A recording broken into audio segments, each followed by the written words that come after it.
Welcome, adventurers. Grab your poles and strap on your boots, and let's get ready to ski down this treacherous mountain full of unexplained death. First, we will get in line for the lift and see who is going on the lift before us, the victims. Then we will drop off and pick up speed at the top and look at the evidence and what happened. Then, at the end, we will look at the danger signs and see what they came to as a conclusion for what happened.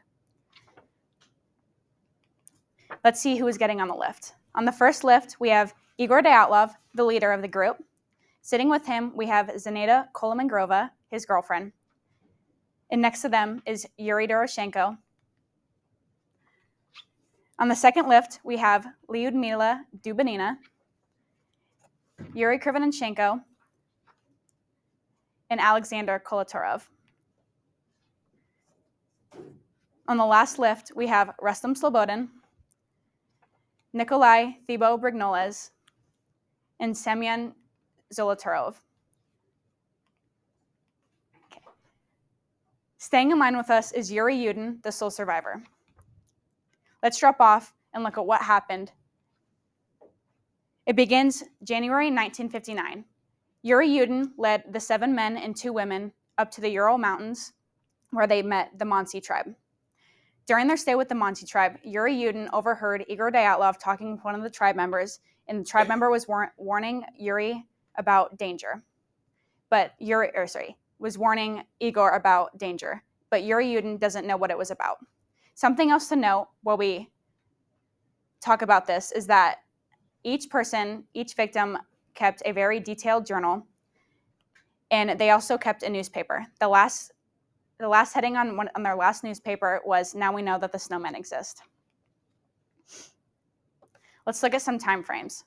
First, February 1st is when Yuri Yudin led his now 7 men and 2 women up to the mountain, which was nicknamed Dead Mountain, and where they settled at the bottom of the slope.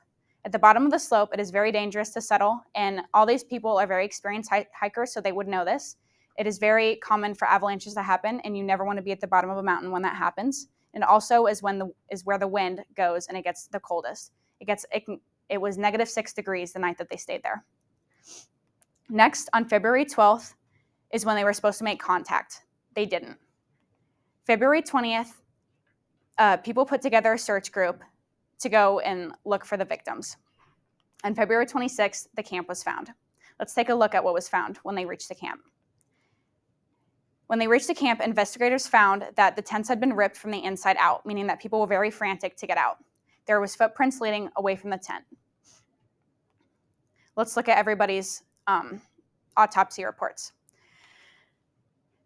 Approximately 1 mile away from the tents, the first 2 bodies were found.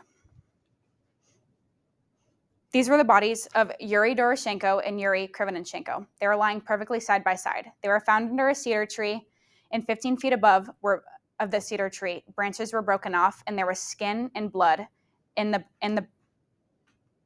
bark of the tree. This is their autopsy report.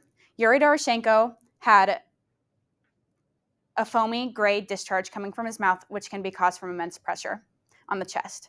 Each of them had bruises, abrasions, and broken arms.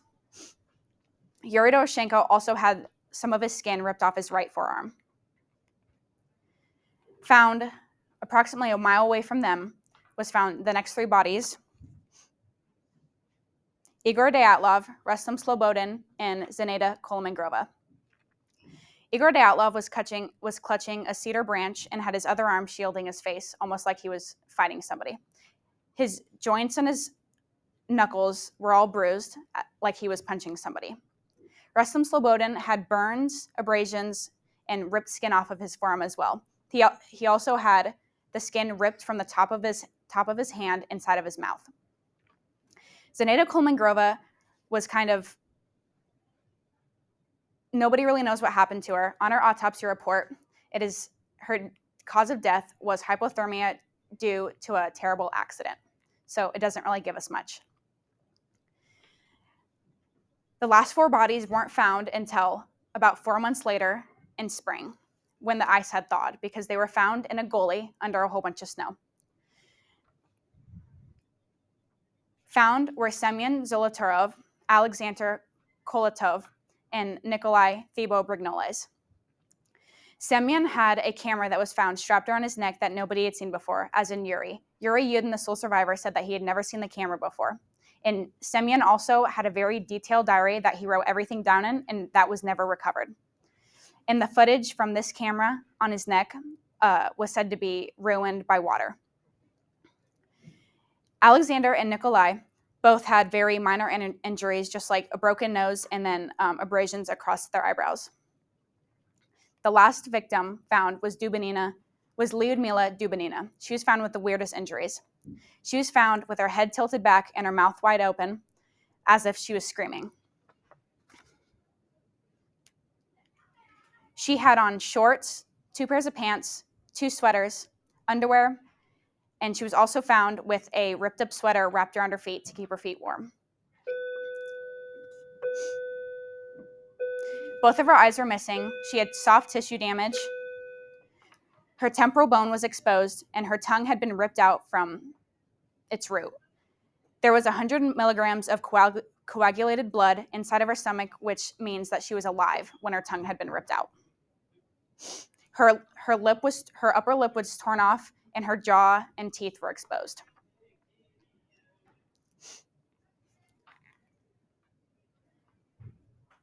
For the conclusion, in 2008, the last 6 surviving investigators came to a conclusion that it must have been the result of some type of military test, whether it was a military test gone wrong or if there was if radiation caused them to go crazy and do this to each other. So far today, we have gotten in line for the lift and looked at the victims and what happened to them. Next, we dropped off and looked at the evidence, and then finally we skied down and looked at the danger signs and the conclusion of what they came to.